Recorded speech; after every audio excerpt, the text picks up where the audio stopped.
Hey everyone, it's Karen, and on today's podcast, I have author. How do you pronounce your last name? I want you to say it. So Woolfenden. So think of Very wolf in den, Woolfenden. That's sort okay. of how you say it. Woolfenden, is that Yes. how you say it? Okay, I thought so, but I always I don't want to mess everybody's name up, so Yeah. I want you all to say it if I can't say it.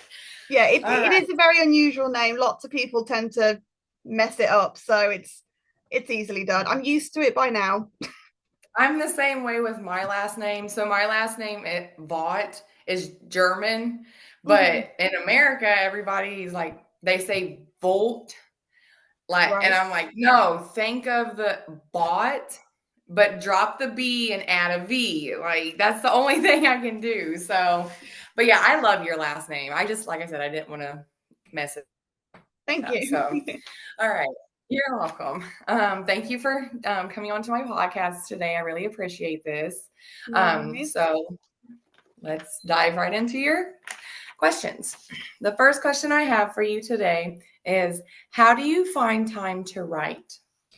So when I first started to write, I used to just try and find a whole day available so that I would sit and write, or just when I felt like writing.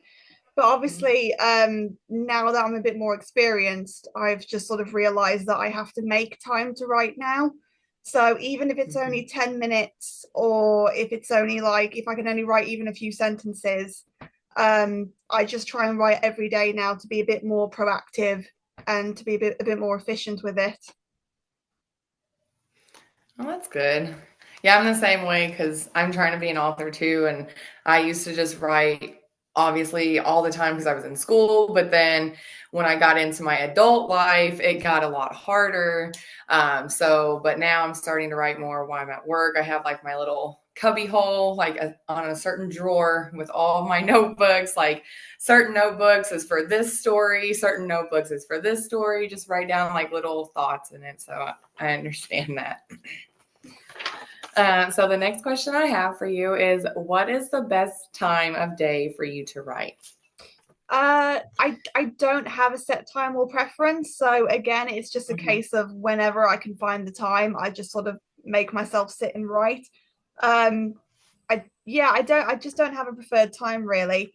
If I had a choice, I would prefer a full day. So just from morning till the Yes. evening, if I can sit and write in a full day, I would. um, so that I can edit through things and just pace myself with break as well. So I would give myself like a 10-minute break in the morning, then maybe 30 minutes for lunch. Treat it like a working day almost. Have like a break in the morning, a lunch break, and then a bit of a break in the evening if I can do it. Um, Yes. yeah, that's sort of how I try and work. All right. Yeah. I'm like you said, the best time of the day is kind of just whenever you can kind of get it in, but ideally, all day, every day would be the best time. Absolutely. If only life worked like that, but unfortunately it doesn't.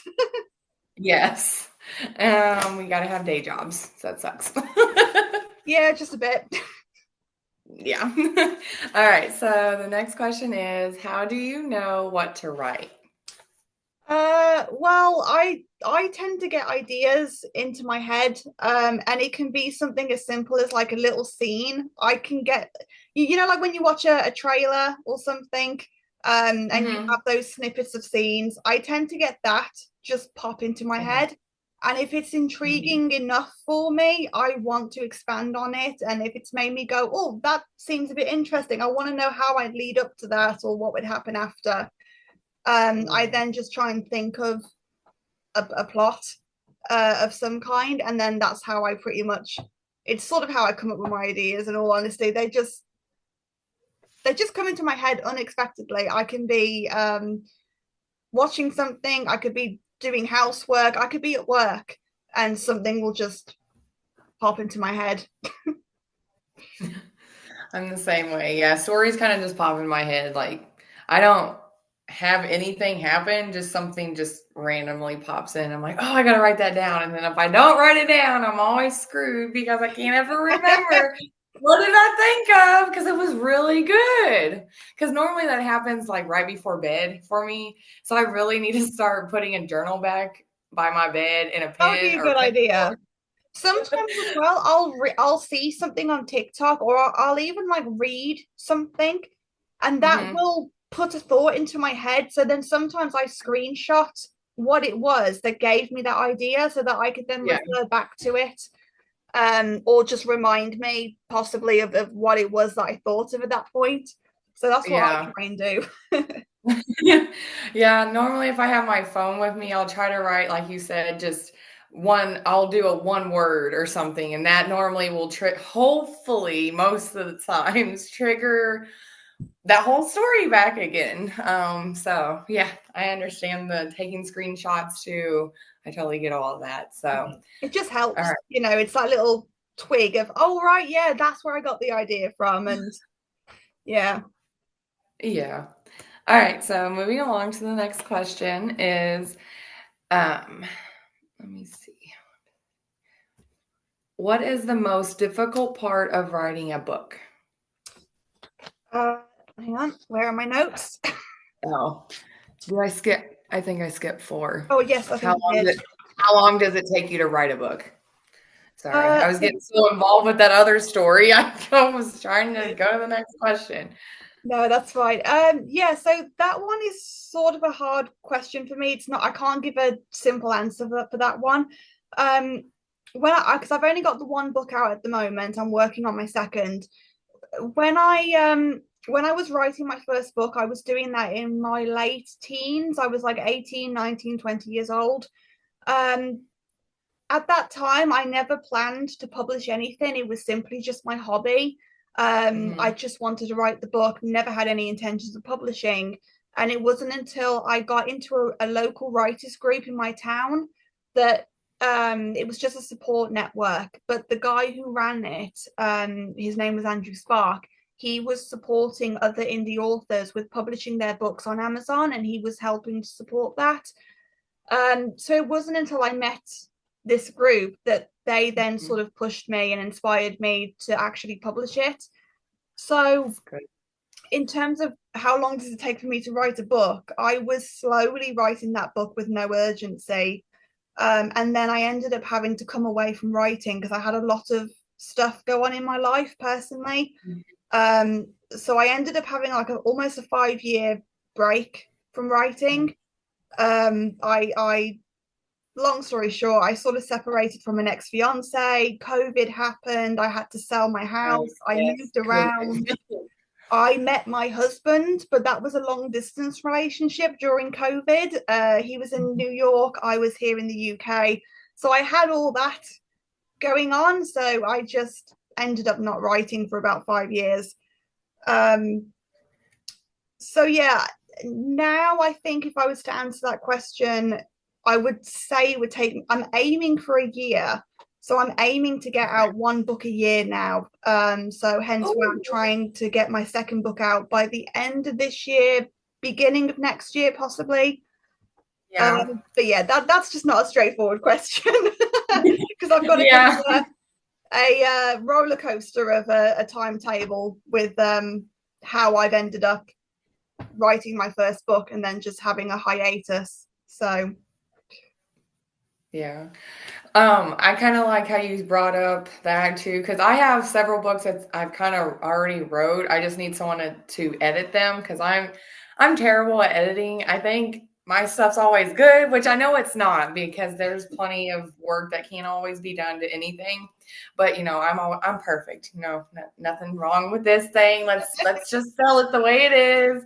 Um, but how life kind of got in the way and stuff. I totally understand that because like with a lot of the books I have already wrote, just haven't been able to publish. I've had like little life events happen with me too. Um, so it is really hard. And then how you said I brought up COVID, I like that you brought that up because that had actually, for me, was a good time for me to write because I had to stay inside. Because over here in the US, like we were locked down. So that gave, like, at first, it was like really scary for me because we didn't know what was going on. But then I'm like, this is the perfect time for artists to be able, or creators, I'm sorry, creators of any kind, have the time to spend time alone, finding themselves and with their artwork or whatever their creations is. Well, So I had a lot that was the exact opposite with me because I of worked really, for the NHS, the National Health Service here in England. So oh, I was classed as an essential worker. So during COVID, not only did I separate from my ex-fiance and I had to sell the house and move into a rented accommodation, I was also still right. working through all of COVID.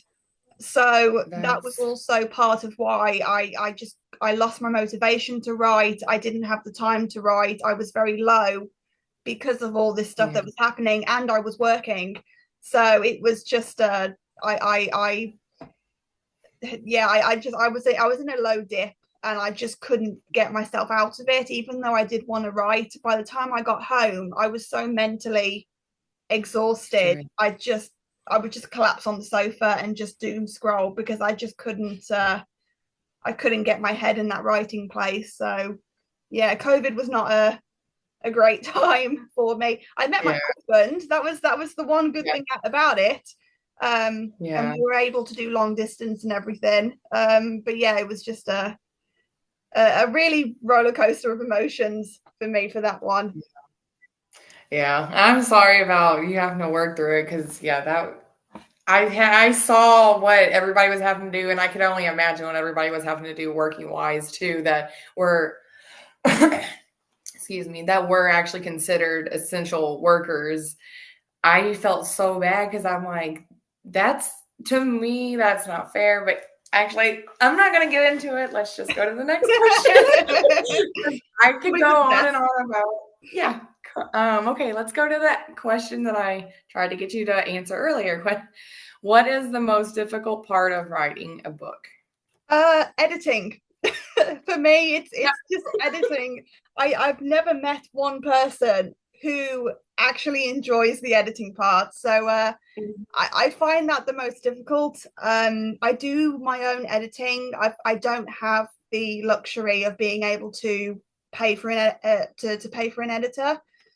So I try and do a lot of it myself. I try and give my work to people to get a fresh pair of eyes as well to see if they notice any editing mistakes.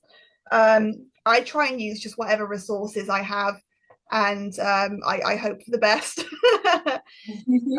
But one of the main things I've noticed, especially with my first book and with what I'm working now with my second, is I have a tendency of flittering between past tense and present tense.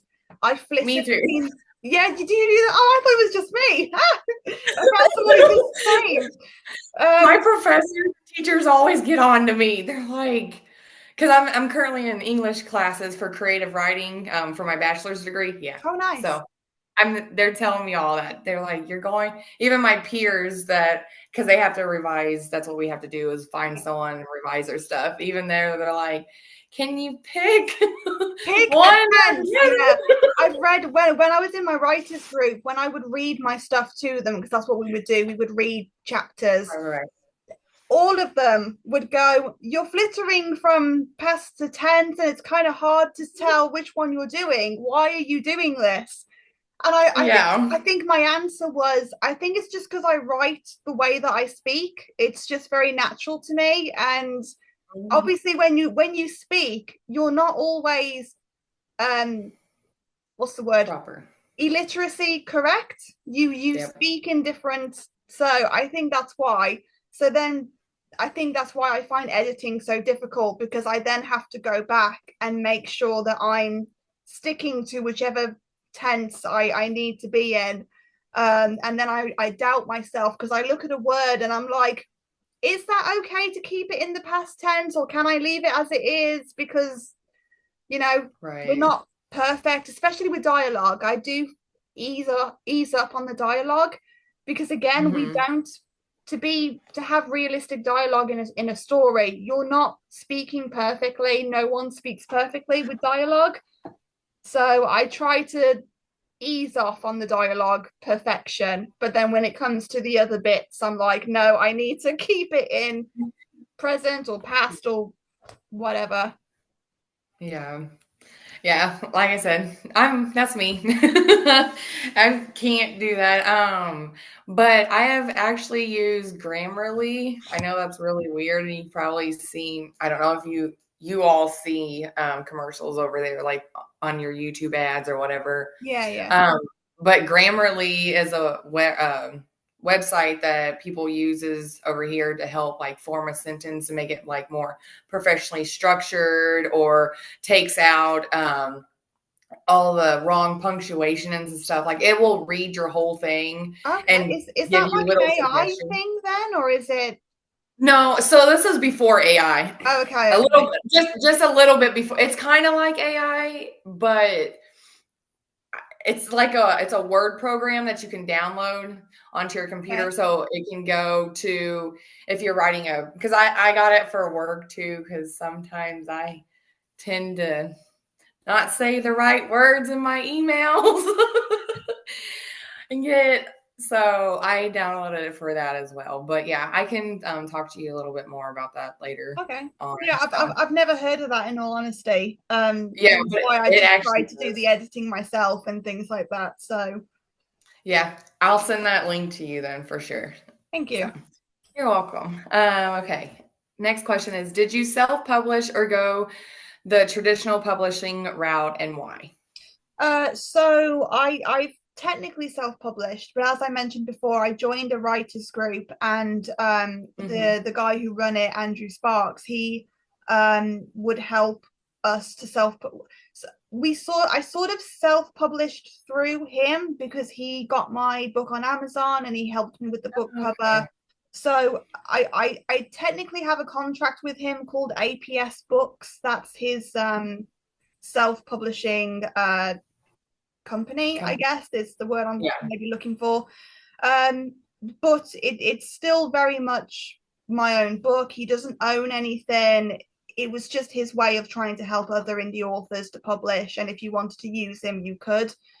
Hmm. So I am self-published through him. But saying that, now that I've sort of come away and come back into writing again, I do want to just do everything myself. He was a very good stepping stone to sort of get me started, but now I am going to be trying to do everything myself now. I think um, I didn't want to do traditional publishing because I when I was doing my research on it, I found that you don't have a lot of control over your book covers and just little things like that. And you would have to still market your books. They don't help with that, or some companies don't help with that. Hmm. So I did sort of feel like I want complete control over my books because at the end of the day, it's mine. So I never wanted to do the traditional route. So I just figured self publishing was going to be better for me. Yeah. Growing up, I always wanted to do not the self-publishing way. I always wanted someone else to do everything for me, but then I actually researched and learned that it's not, they don't Not do what you everything. think. Yeah, Yeah, you exactly. do automatically think, oh, they do everything, and then I just pay for the Right. benefits. And it's like I looked into it and I was like, oh, okay, so I'm just better off being self-published because at least I've got if I'm gonna do all the work, I may as well have all the control because Right. why? Yeah, it's not I mean, I guess the only benefit with the traditional publishing is that they get your books physically into shops. Um, Hmm. so that is the only plus side, I guess. But I guess it would just depend on you as a person. Do you want your books in shops, and are you happy with that, or are you someone who just wants to self-publish and see how you go using social media and things like that? So I guess it sort of has a benefit, but personally, I was just like, no, I just want to self-publish and just see how I go. Yeah.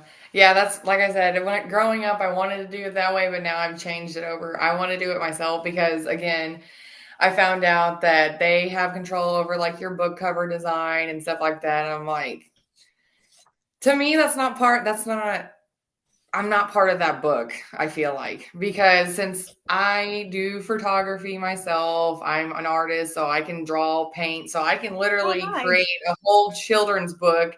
I've been told that my whole life. They're like, "Can you just do children's book?" I'm like, "That's not I for me." could, but Right.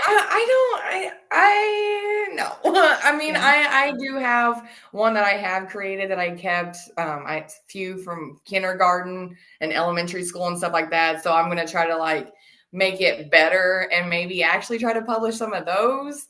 But right now, not really. But I like the part the okay, if I could talk, I like the part that where I can design the cover because I actually have taken pictures of like for one of my stories, it's going to be like all about a nature poem book because that's what I really like doing is poetry a lot. Oh, Um, nice. and short stories and stuff like that too is what I'm really best at. So I took a picture of a log and then I typed up the name and designed it myself. I'm like, yeah, I'm gonna do this myself because I feel That like I'm part of that book now. I yeah, got to design everything. yeah. So That sounds really cool. See, I've got a if I show you quickly, hang on. yeah. Oh, that's little Pokemon. That's my Oh yes, favorite yes, I've got Pokemon in the back. my little That's board. really my favorite Pokemon. Is it? I love all the Yeah. fun. I've got like 20 favorites I can't pick, but Oh anyways, I gosh. one of my book ideas that I want to do eventually. I've got these two I wanted to maps. let you know we only have 10 minutes left, so I Oh, just wanted to let you know. oh, Sorry. okay, no worries. No, show me the mask though. Show me the mask. I want to know. So I got so this mask I got for a Halloween party was just a plague doctor Yes. steampunk sort of mask. And then I got given this mask by my mother who went to Rome. And when I had these two masks put together, I actually came up with an idea for a fantasy ballroom book about two lovers Mhm. who have these masks. So Oh, I wanted okay. to be able to have a book cover with these two masks on. So I was trying to think of like, oh, I'd have to maybe like try and take a professional picture with these masks, but I have no idea how to do that. But it was just an idea. Oh, it's really I easy. thought it was I can cool. literally show you and help you. All right, let's kind of zoom through the last few ones. Or do Yeah. you want me to just pick a few, or how do you want to do this? Uh, Important advice for a first time writer, I think would be an important one to talk about. Okay, so let give me some advice then. So I have a motto of basically don't let capitalism destroy your passion. So my Hmm. advice has always been your goal as an author, especially if you're self-publishing, your goal as an author should be to physically get your book in your hands. Anything else is just a bonus. Because I've watched people who have their passions, their hobbies, and I've watched them get it into their head that oh, I have to make money on this. I have to create a career out of this. And if I don't, I'm a failure or it's just not worth it if I can't make money. And it's so sad because I've watched them lose their passion and then they've just stopped doing what they loved. Um, so when I started writing, I always had that notion in my head of I don't care if I don't become a famous author. That's not why I'm doing this. I'm doing this because I have all these ideas in my head and I want them Hmm. out and physically in my hands. So if I can sell some books, great, it's a bonus. If people like my books, great, it's a bonus. If I do miraculously get one of my books taken off and I do become a big time author, great, that's a bonus. But I'm not expecting it. I'm not looking for it because at the end of the day, all I want is my book in my hands. And I think that would be the biggest thing that a lot of authors just need to take away from this because realistically, we're all not going to be famous authors. So you shouldn't let that idea destroy your passion. Hmm. I really like that advice. So I'm gonna actually ask you, would you want to just come on for a part two and answer the rest of the questions a little Yeah, later, sometime in the yeah, that's summer? fine. Yeah, I'd happy to do Okay. Awesome. All right. So, well, thank you for coming on for this first part. I really appreciate that. And thank you for accepting my part two invitation. So, everyone, thank you for joining us. And again, everyone, have a great day. And we will talk to you on part two. Bye, everyone. Have a good day. that. Bye.